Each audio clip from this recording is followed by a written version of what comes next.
Oh boy. We don't really think enough about what is happiness and what makes us actually happy. What is the difference between some of the different things that we call happiness? For instance, like pleasure or enjoyment. We often, confuse these terms with each other, and they're definitely used for different reasons to a certain extent. Let's like give an example of pleasure.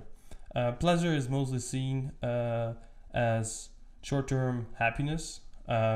Things like buying a new clothes, eating a really good snack like a big fat hamburger, or a bar of chocolate or something. There can be a lot of pleasure in that.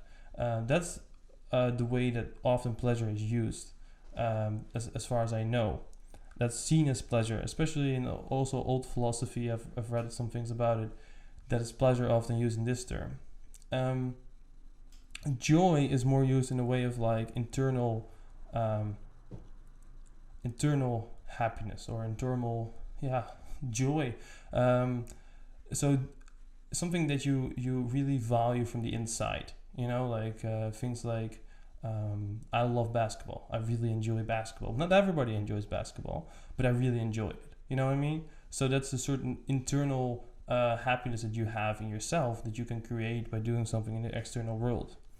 And then we have happiness. Now, happiness is something that often is described as something that is quite not influenceable. One of the things that often is said is that you can't really go directly towards happiness.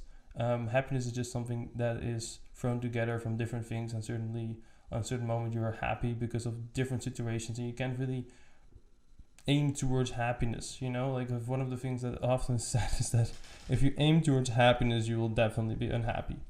Now, is that true? I think to a certain extent it is, but I think that that's why we should aim for well-being and feeling well, being well, mentally and physically, feeling well, especially, because this, in my experience and in my knowledge, this increases the amount of moments that you enjoy, and therefore also often that you feel happy, and that has to do with the fact that if you feel good, you're more likely to, at a certain point, feel happy